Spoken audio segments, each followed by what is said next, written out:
नमस्कार दोस्तों, स्वागत है आप सभी का आपके अपने चैनल फैक्ट नॉलेज में। दोस्तों हाजिर हूँ आपके सामने सीटेट के कुछ इंपॉर्टेंट प्रश्न लेके। दोस्तों आपको पता है कि हम लोग प्रीवियस ईयर के क्वेश्चन पेपर सॉल्व कर रहे हैं और प्रीवियस वीडियो में हम लोगों ने देखा था सीटेट 2014 जो पेपर है उसका जो है चाइल्ड पेडागोजी सेक्शन का हमने पूरा कंप्लीट कर लिया था 30 क्वेश्चन। उसको 15 करके 2 पार्ट में हम लोगों ने देखा था, क्योंकि हम लोग यहाँ पे सिर्फ क्वेश्चंस नहीं करते, उसको डिस्कस करते हैं, उस क्वेश्चन को पूरा क्लियर करके समझ लेते हैं। तो यहाँ हम लोगों ने 2 वीडियो में देखा था उसको। यहाँ पे मैं फिर से आपके सामने हाजिर हूँ मैथ के क्वेश्चन लेके। ठीक है, तो मैथ पेडागोजी के क्वेश्चन मैं आपको कराऊंगा 2014 पेपर का ही। ठीक है, देर न करते हुए दोस्तों वीडियो शुरू करते हैं। वीडियो पसंद आए तो लाइक जरूर कीजिएगा और चैनल पर नए हैं तो सब्सक्राइब भी कीजिएगा। देर न करते हुए चलिए वीडियो शुरू करते हैं। ये हो गया दोस्तों 2014 का पेपर। ठीक है, यहाँ पे कंटेंट है मैथ कंटेंट। ठीक है, तो मैथ के कंटेंट वाले वीडियो आपको पता होगा कि दूसरे सर जो हैं वो कराएंगे। ठीक है, मैथ के जो कंटेंट वाले सर दूसरे हैं वो कराएंगे आपको। ठीक है, तो यहाँ पे हम पेडागोजी के क्वेश्चन देखते हैं। वो आपको 46 number page 46 number question number से स्टार्ट हो रहा है। ठीक है, यहाँ तक कंटेंट वाला क्वेश्चन है, यहाँ से हमारा पेडागोजी सेक्शन का क्वेश्चन स्टार्ट होगा। तो चलिए देख लेते हैं। पहला क्वेश्चन है हमारा 46 नंबर का। राष्ट्रीय पाठ्यचर्या की रूपरेखा 2005 के अनुसार प्राथमिक स्तर पर संख्याओं उन पर संक्रियाओं मात्राओं का मापन आदि का शिक्षण डैश देकर ऑप्शन है गणित शिक्षण के संकीर्ण उद्देश्यों को पूरा करता है। ऑप्शन बी है गणित शिक्षण के उच्च उद्देश्यों को पूरा करता है। ऑप्शन नंबर 3 है बच्चे की चिंतन प्रक्रिया को गणितीकरण के उद्देश्यों को पूरा करता है। ऑप्शन नंबर 4 है महत्वपूर्ण गणित शिक्षण के उद्देश्यों को पूरा करता है। तो आंसर हमारा हो जाएगा ऑप्शन नंबर 2, यानी गणित शिक्षण के उद्देश्यों को पूरा करता है। अब इसको जरा हम लोग डिस्कस कर लेंगे कि राष्ट्रीय पाठ्यचर्या की जो रूपरेखा है 2005, इस पर मैंने आपको वीडियो बना के दिया हुआ है, तो आपको प्रॉब्लम नहीं होती होगी इससे जो भी प्रश्न होते हैं। इसके अलावा आपको जितने इंपॉर्टेंट क्वेश्चन जो बन सकते थे वो मैंने आपको कराया है। तो आप अगर आपको समझ नहीं आ रहा है या क्वेश्चन में प्रॉब्लम हो रही है तो आप जाके एक बार वो वीडियो जा करके एक बार एनसीएफ वाले वीडियो देख लेंगे। ठीक है, तो राष्ट्रीय पाठ्यचर्या की रूपरेखा के अनुसार प्राथमिक स्तर पर जो संख्या उन पर जो क्रियाएं होती हैं संक्रियाएं होती हैं, ठीक है, क्वेश्चन बनते हैं उन और मात्राओं का जो मापन वगैरह होता है उसका शिक्षण जो है क्या करता है, उसका क्या उद्देश्य है। तो गणित का शिक्षण जो है वो उसके उच्च उद्देश्य को पूरा करता है। यानी कि हम लोग जो एनसीएफ 2005 के अनुसार जो हम लोग संख्या पर संक्रिया कराते हैं, मात्राओं का मापन वगैरह कराते हैं, ठीक है, उससे हम लोग का गणित शिक्षण के उच्च उद्देश्य का पूर्ति होता है। यानी कि जब हम लोग आगे कक्षा में जाएंगे तो उसके लिए हेल्प मिलेगा। ठीक है, अगला प्रश्न है हमारा 47 नंबर का। अगला प्रश्न हमारा यह प्रतिक्रिया यहाँ प्रश्न कक्षा 3 में एक शिक्षक शिक्षार्थियों को 4562 और 728 का योग करने के लिए कहता है। एक शिक्षार्थी प्रश्न के उत्तर में निम्न प्रकार से प्रतिक्रिया करता है, ये जोड़ता है। ठीक है, और यह प्रतिक्रिया दर्शाती है कि बच्चे में डैश की कमी है। ठीक है, इसकी पीडीएफ आपको मिल जाएगी टेलीग्राम पे। ठीक है, आपको इसकी पूरी पीडीएफ आपको टेलीग्राम पे मिल जाएगी। ठीक है, अदरवाइज आप ऑनलाइन भी सर्च करके डाउनलोड कर सकते हो, या फिर आपको हमारे टेलीग्राम डाउनलोड कीजिए, फैक्ट नॉलेज वहाँ सर्च कीजिए और चैनल को ज्वाइन कीजिए, आपको सारे पीडीएफ वहीं पे उपलब्ध होती है। तो ये यहाँ पे देख लेते हैं हम लोग। यह प्रतिक्रिया यह दर्शाती है कि बच्चे में डैश की कमी है। ऑप्शन देख लेंगे। ऑप्शन 1 है योग कौशल। ऑप्शन बी है स्थानीय मान की अवधारणा। ऑप्शन सी है पुनः समूहीकरण के द्वारा योग के कौशल। ऑप्शन डी है योग के सही क्रम की अवधारणा। तो इसका आंसर हो जाएगा बी, यानी कि स्थानीय मान की अवधारणा। इसका जो है यह कमी है बच्चे में। क्यों? क्योंकि देखिए मान लीजिए कि जो ये कर रहा है, ठीक है, तो 45, अब इसको डिस्कस कर लेते हैं कि क्यों ये गलत, मतलब ये इसके अनुसार स्थानीय मान की अवधारणा की कमी है बच्चे में। क्योंकि देखिए जैसे 4562 है और 728 है, तो बच्चे को ये नहीं पता है कि जो है बच्चे को संख्या मान कहाँ किस जगह पे होगा। ठीक है, जैसे वो 4562 है तो यहाँ इसको 7 जो है यहाँ पे 7 है, ये 100 के स्थान पे होगा तो इसको 1000 के स्थान पे रख दिया है। ठीक है, और जो ये है वंश के स्थान पे होगा, इसको ये जो वंश के स्थान पे होगा उसको यहाँ पे यानी कि टेंस के स्थान पे रखा हुआ है, यानी दहाई के स्थान पे रखा है, जिसकी वजह से वो गलत जो है जोड़ कर रहा है। अगर स्थानीय मान की अवधारणा पहले बच्चे में अगर विकसित नहीं होगी तो वो उसको जोड़ करने को दो या घटाव करने को दो या गुणा करने को दो, वो चीज़ों को गलत जगह पे रखेगा और जिसकी वजह से उसकी जो है जोड़ घटाव या गुणा जो भी संक्रियाएं कर रहा है वो गलत होंगी। ठीक है, तो इसके में ये स्थानीय मान की जो है अवधारणा की कमी है। ठीक है, अगले प्रश्न में बढ़ते हैं हम लोग। अगला प्रश्न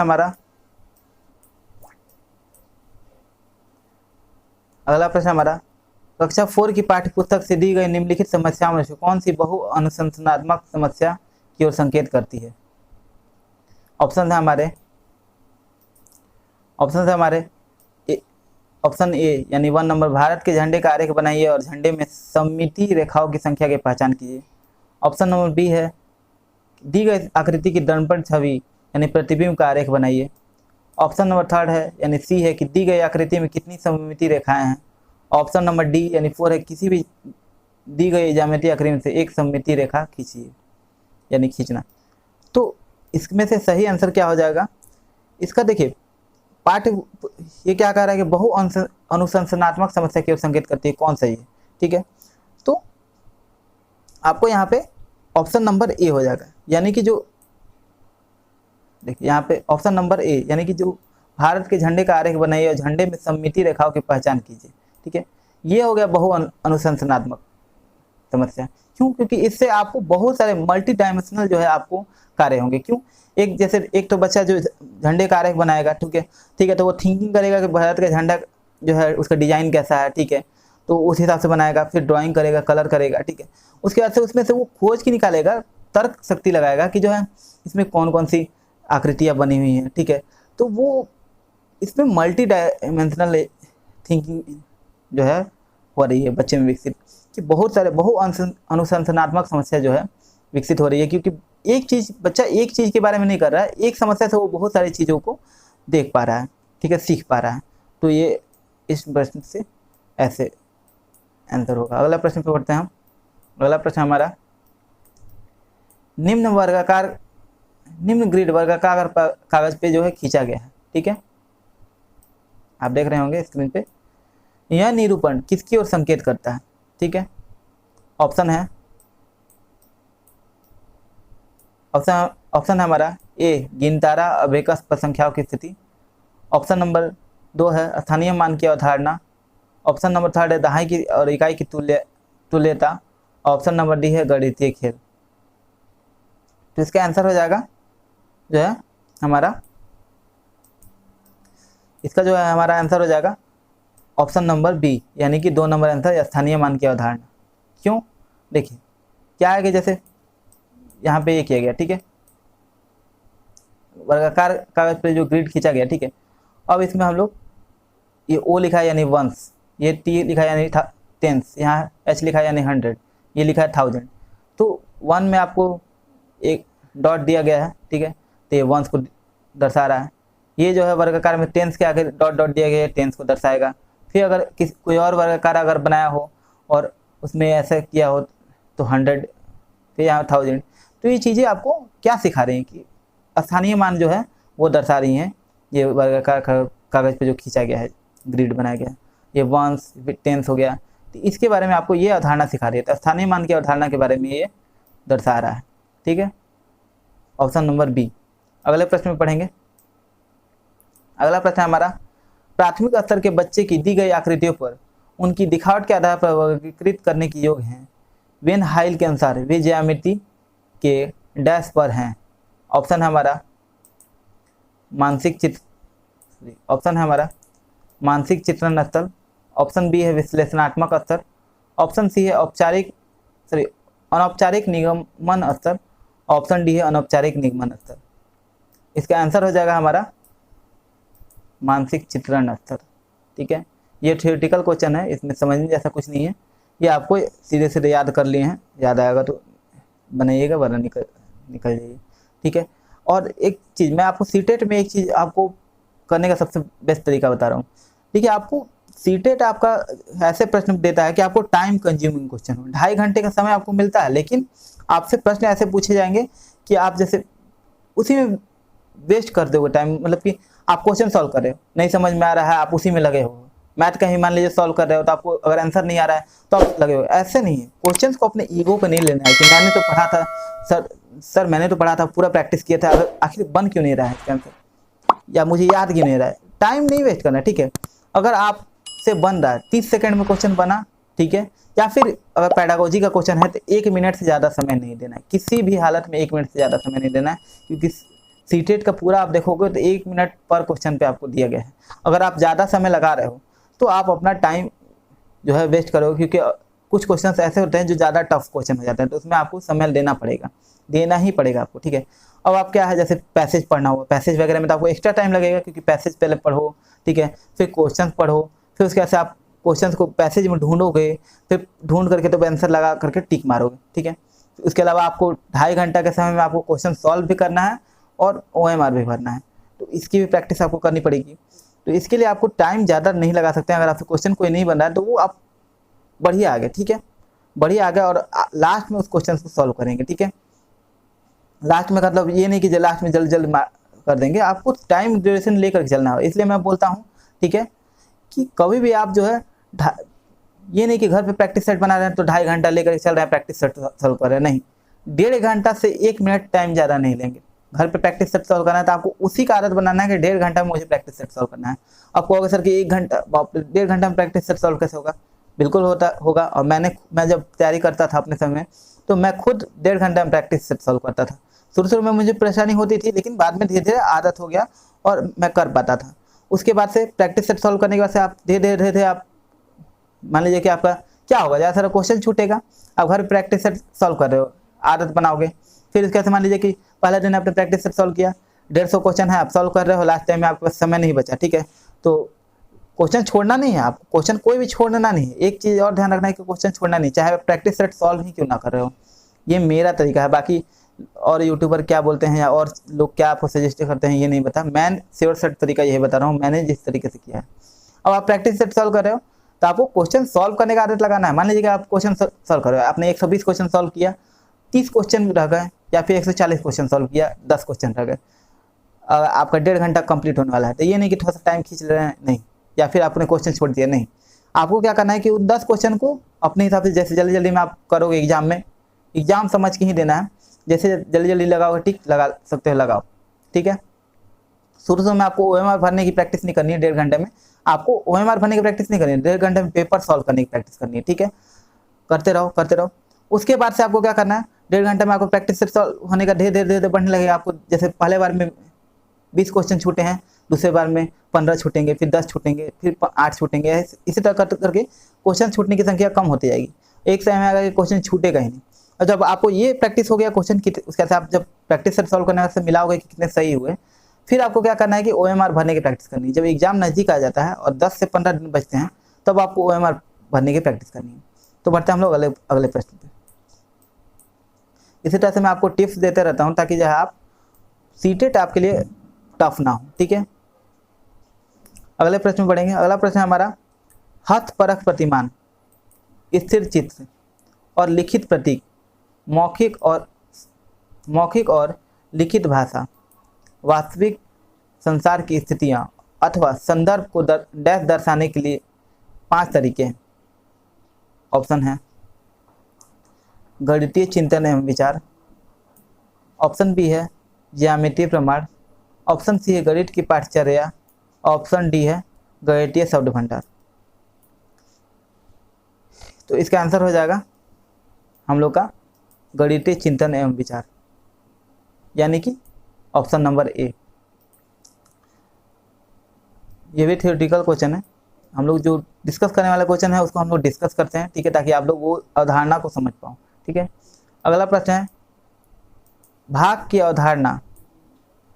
अवधारणा पढ़ाने के बाद एक शिक्षक कक्ष में गणितीय दीवार का निर्माण करते हैं और शिक्षार्थियों को 48 घंटों में दिए गए कॉलम में भाग संबंधी कोई 2 तथ्य लिखने के लिए कहते हैं। यहाँ आप कॉलम देख लेंगे, दीवार गणितीय दीवार है 25 डिवाइड जो है 5 से इक्वल टू, ऐसे करके आप देख लेंगे, ये चार्ट बनाया गया है। यह गतिविधि, ठीक है, 1 मिनट आप पढ़ लेंगे, ये चार्ट को देख लेंगे। अब हम लोग देखते हैं आगे। यह गतिविधि जो है डैश में शिक्षक की सहायता कर सकती है। ऑप्शन है हमारा शोर मुक्त कक्ष वातावरण बनाने में। ऑप्शन नंबर सेकंड है अगले 2 दिनों के लिए शिक्षार्थियों को किसी भी गणितीय कार्य में व्यस्त रखने, इसमें मदद कर सकता है। या फिर ऑप्शन नंबर सी यानी थर्ड है प्रत्येक बच्चे को अभिव्यक्ति के और एक दूसरे से सीखने के अवसर देने में। और ऑप्शन नंबर 4 यानी डी है शिक्षार्थियों द्वारा सीखे गए तथ्यों की संख्या का रिकॉर्ड रखने। तो इसका आंसर हो जाएगा, हाँ तो इसका जो एक मिनट हाँ तो ये जो है हमारा, इसका आंसर हो जाएगा ऑप्शन नंबर सी यानी प्रत्येक बच्चे को अभिव्यक्ति, ऑप्शन नंबर सी यानी प्रत्येक बच्चे को अभिव्यक्ति और एक दूसरे से सीखने के अवसर देने के लिए इसमें मदद करेगा। कैसे, अब इसको डिस्कस कर लेते हैं। मान लीजिए कि ये जो आप भाग की अवधारणा आपने पढ़ा है, ठीक है। अब गणितीय दीवार यानी कि मैथमेटिकल वॉल आपने बनाया, ठीक है। अब 48 घंटा कर दिया आपने समय, कॉलम में दिए भाग समय दिए 2 तथ्य लिखने के लिए कहते हैं, ठीक है। इसको आप बना लिए। अब ये गतिविधि आप क्या करेगा, प्रत्येक बच्चे को व्यक्ति के और एक दूसरे से सीखने का अवसर देगा। क्यों, क्योंकि मान लीजिएगा वो जो है कोई आपने दिया, ठीक है, वो मैथमेटिकल वॉल बनाया, ठीक है। अब कोई तथ्य लिखेगा तो वो बच्चा एक दूसरे से डिस्कस करेगा, समूह में कार्य कर रहा है, तो इससे क्या होगा कि वो, क्योंकि आपने प्रत्येक बच्चे को अलग अलग तो दिया नहीं है, समूह में कार्य दिया पूरा कक्षा में, तो वो एक दूसरे से डिस्कस करेगा और कार्य करेगा। इससे क्या होगा कि बच्चों को एक दूसरे के साथ अभिव्यक्ति करेगा, अपना डिस्कसन करेगा, ठीक है। और एक दूसरे से जो सीखने का अवसर मिलेगा, यानी कि उनका क्या थॉट है इस बारे में, एक दूसरा बच्चा इसके बारे में क्या थॉट करता है, क्या सोचता है, वो चीज़ें एक दूसरे से डिस्कस करके सीखने को अवसर मिलेगा। अगला प्रश्न में बढ़ेंगे। अगला प्रश्न है हमारा, शिक्षार्थी के गणितीय निष्पादन और अवरोधन के साथ संबंधित चाक्षुष स्मृति अवरोध का संभावित संकेतक है। ऑप्शन नंबर ए है हमारा गणित संबंधी तथ्यों के संधारण में अयोग्यता और समय बताने में कठिनाई। ऑप्शन नंबर बी है संख्या रेखा का प्रयोग करने में कठिनाई। ऑप्शन नंबर सी है एक क्रम में गणना करने में कठिनाई। ऑप्शन नंबर डी यानी 4 है छोटे परिचालकों के साथ व्यवहार करने में कठिनाई। इसका आंसर हो जाएगा ऑप्शन नंबर ए यानी कि गणितीय संबंधी तथ्यों के संधारण में अयोग्यता और समय बताने में कठिनाई। अब इसको समझ लेते हैं। मान लीजिए कि आप इंग्लिश देख लेते हैं। देखिए, मान लीजिए कि गणितीय का चीज़ों को निष्पादन करने में अवरोधन के साथ जो है चाक्षुष स्मृति अवरोध का संभावित संकेत है। इस जो अवरोध जो हो रहा है, अवरोध का संभावित संकेत क्या होगा कि आपको क्या है, गणितीय संबंधी जो तथ्यों के अयोग्यता होगा, समय बताने में जो कठिनाई होगा, समय बताने में आपको कठिनाई होगी, ठीक है। ये सारी चीज़ें आपको ये सारी चीज़ें जो है ये चाक्षुष स्मृति अवरोध का संभावित संकेत है, ठीक है। ना ही ये होगा कि संख्या रेखा प्रयोग करने में कठिनाई, एक क्रम में गणना करने में कठिनाई, क्योंकि आपको मान लीजिए कि देखिए चाक्षुष यानी कि क्या, आप आई से देख नहीं पाओगे, आप आई से जो देख करके आप मेमोराइज करते हो उसमें अवरोध हो रहा है। तो इसका संकेत क्या होगा, मान लीजिए कि आप जो भी गणितीय संबंधी अवधारणा आप देख रहे हो या कर रहे हो, ठीक है, तथ्यों को देख रहे हो, उसको देख करके आप मेमोराइज नहीं कर पाओगे, देख करके मेमोराइज नहीं कर पाओगे। इसके अलावा आप टाइम देख रहे हो, ठीक है, तो टाइम देखोगे, आप देख रहे हो तो आपको बताने में कठिनाई होगी कि क्या आखिर समय क्या हो रहा है, ठीक है। तो इस चीज़ों का आपको यही इस क्वेश्चन में कह रहा है। अगले प्रश्न में पढ़ेंगे हम। देखिए दोस्तों, एक चीज़ और मैं आपको बता रहा हूँ, आपको एक चीज़ थोड़ा हो सकता है कभी बोर लगता हो, ठीक है, या फिर आपको लगता होगा कि जो है बहुत अजीब टाइप का ये पढ़ा रहा है, ठीक है। मैं आपको कोशिश करता हूँ कि लोकल टाइप का लैंग्वेज में, जैसे आपके सामने कोई बैठ कर बात कर रहा हूँ वैसा टाइप का मैं पढ़ाने के लिए बोलता हूँ, आपको वैसा टाइप का क्वेश्चन डिस्कस करता हूँ, ताकि आपको ये फील ना हो कि कोई शिक्षक बैठ के पढ़ा रहा है, आपको ये फील हो कि आपका कोई सहपाठी है वो बैठ करके आपसे डिस्कस कर रहा है और सीख रहे हैं हम लोग क्वेश्चन। वैसे भी हम लोग क्या है, हम लोग एक दूसरे, देखिए आप भी लर्नर हैं, देखिए कहा जाता है चाइल्ड पेडागोजी में भी ये बताया गया है कि जो सीखना होता है वो कभी भी आप ऐसा नहीं होता कि एक समय तक ही सीखते हैं। सीखना जीवन पर्यंत होता है। आप भी मुझसे सीख रहे हो, मैं भी आपसे सीख रहा हूँ, ठीक है।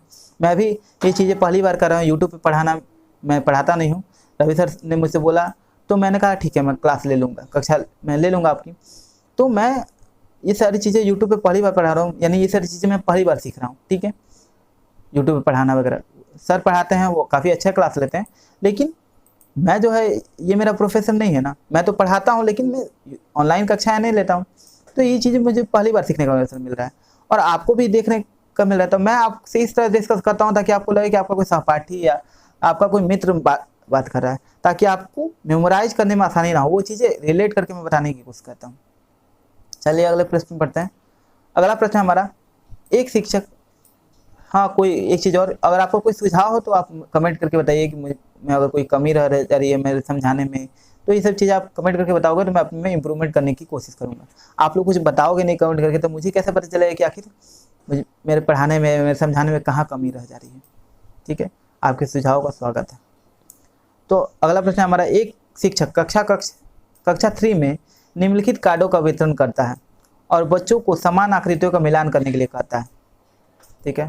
अब कार्ड से देख लेते हैं, ये कार्ड है, इन कार्डों का वितरण करता है। इस खेल का जो है उद्देश्य है, ऑप्शन हमारा कक्षा के वातावरण को व्यस्त और आनंददायक बनाना। ऑप्शन नंबर बी है विभिन्न अभिविन्यासों में समान आकृतियों की पहचान करने में बच्चों की मदद करना। ऑप्शन नंबर थर्ड है आँख हाथ के समन्वय को बढ़ाना। और ऑप्शन नंबर डी है समानता और सर्वसमता की अवधारणा को विकसित करना, ठीक है। तो इसका आंसर हो जाएगा ऑप्शन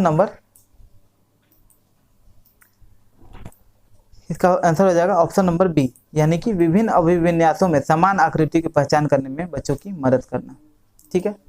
मान लीजिए देखिए बच्चा जो है, बच्चे को ये आपने जो है कार्ड दिया, आप ही पढ़ा रहे हो गणित, ठीक है।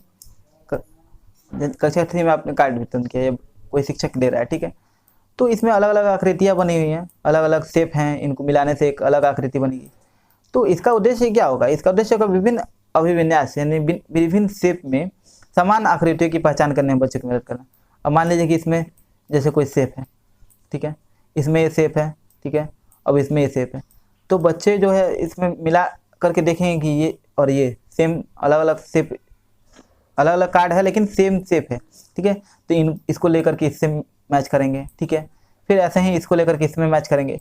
तो इससे क्या होगा, इससे उनमें ये क्षमता विकसित होगी कि विभिन्न अलग अलग शेप में समान आकृति की पहचान करना, अलग अलग अभिविन्यास में, विभिन्न अभिविन्यासों में समान आकृति की पहचान करने में जो है मदद मिलेगी उनको, ठीक है। अगला प्रश्न हमारा, जियो बोर्ड किसके शिक्षण का एक प्रभावी साधन है? ऑप्शन है हमारे आधारभूत ज्यामितीय अवधारणाओं जैसे किरणें, रेखाएं और कोण। ऑप्शन बी है ज्यामितीय आकृतियां, उनकी विशेषताएं। ऑप्शन नंबर थर्ड है त्रिविमा और त्रिविमीय आकृतियों में अंतर करना। ऑप्शन नंबर डी है सममिति की अवधारणा।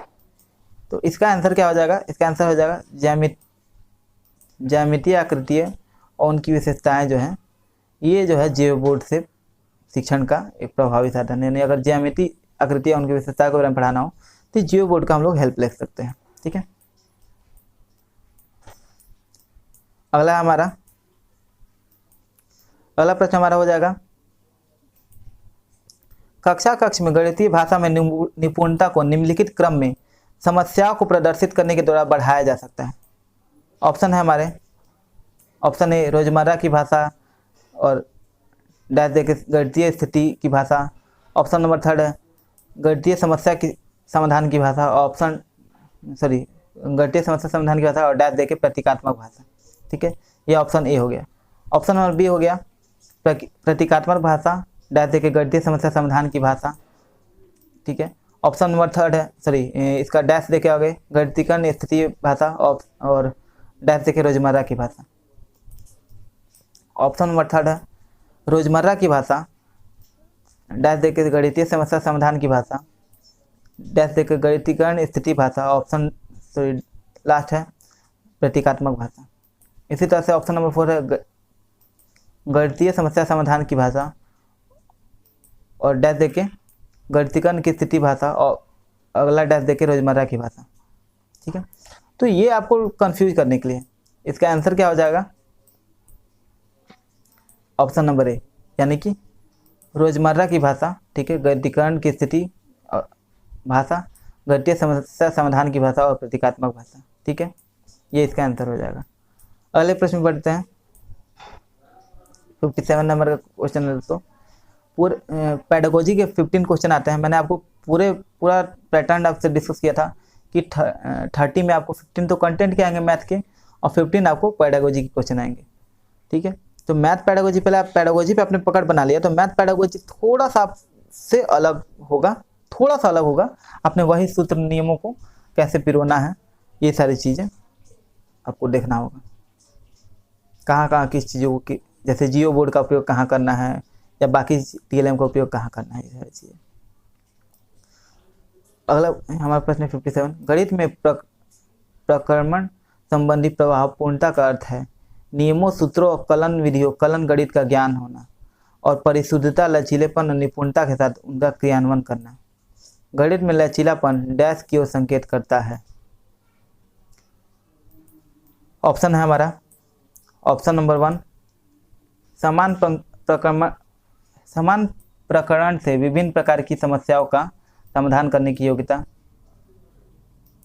अगला है हमारा ऑप्शन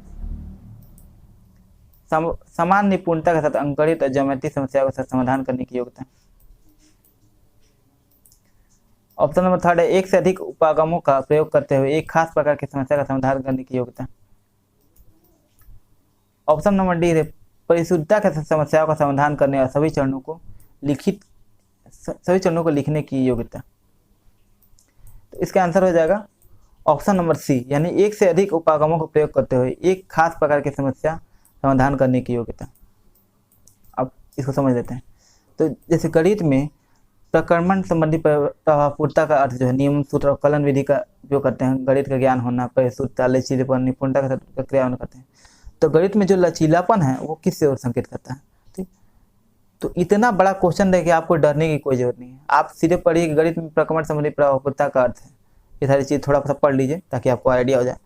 और क्वेश्चन आपको यहाँ से मेन हो रहा है कि गणित में ये आपको सिर्फ भ्रमित करने के लिए, ये सारे जो है ये भ्रमित करने के लिए। आपको यहाँ क्या पढ़ना है, गणित में लचीलेपन डैश की ओर संकेत करता है, बस यही पढ़ना है।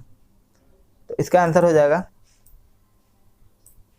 सॉरी दोस्तों, इसका आंसर हो जाएगा, कर्सर सही से काम नहीं कर रहा, हाँ, इसका आंसर हो जाएगा ये सी, यानी एक से अधिक उपागमों का प्रयोग करते हुए खास प्रकार की समस्या समाधान करने की योग्यता है। यानी लचीलेपन का क्या अर्थ है कि एक से अधिक उपागमों का प्रयोग करते हैं, यानी कि बहुत सारे, कोई एक चीज़ में रिजिड नहीं होना है, यानी फिक्स नहीं होना है कोई एक चीज़, एक से अधिक उपागमों का प्रयोग कीजिए, ठीक है, लेकिन एक खास प्रकार की समस्या का समाधान करने की योग्यता आपके अंदर विकसित करना है, यही है लचीलापन। ठीक है, गणित में लचीलापन होना। अगला प्रश्न हमारा 58 नंबर, ठीक है, कि एक बच्चा मानसिक रूप से 27 + 38 को 65 के रूप में परिकलित करता है, यानी गणना करता है। जब उसे योग करने के अपने तरीके के बारे में व्याख्या करने के लिए कहा गया तो उसने प्रतिक्रिया के रूप में कहा कि वो 38 और 40 के नज़दीक है, इसलिए 27 + 40 कोमा देकर 67 है। तो मैंने 65 को प्राप्त करने के लिए 2 घटा दिए। यह योग करने की युक्ति डैश है।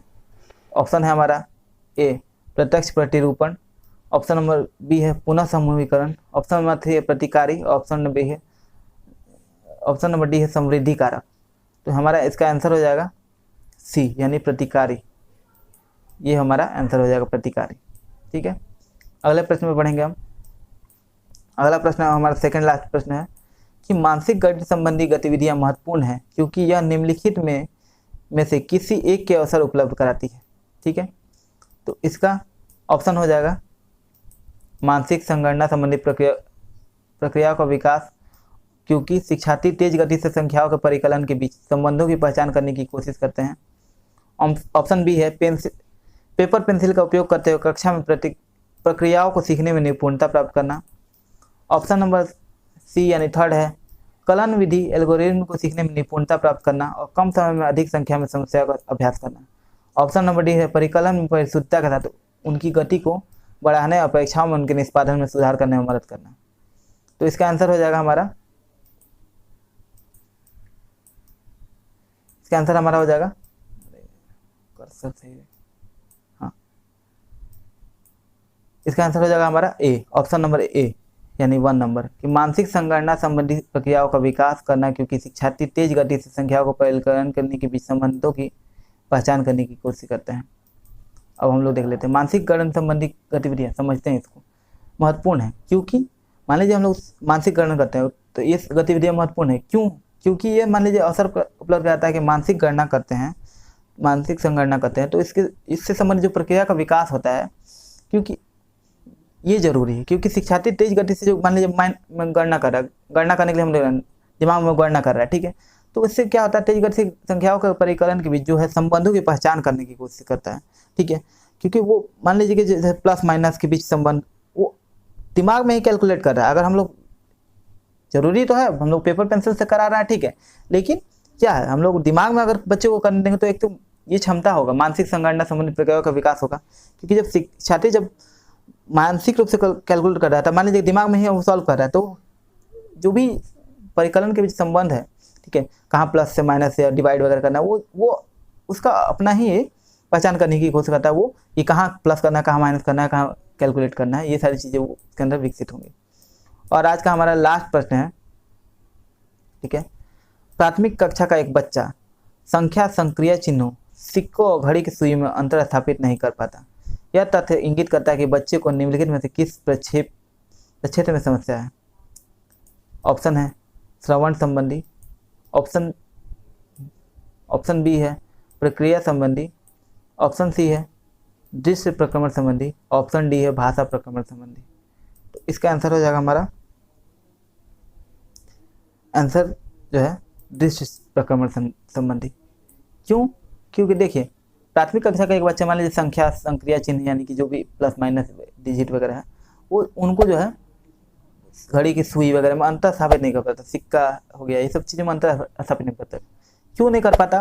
क्योंकि उसको देखने में प्रॉब्लम हो रही है, देख को समझ नहीं पा रहा है, ठीक है, जो चीज़ मान लीजिए वो एक तो देखने में समस्या हो रही है, ऊपर से जो देख रहा है मान लीजिए कि वो प्लस को इंटू यानी कि जो है जोड़ के चिन्ह को गुणा समझ लेता होगा।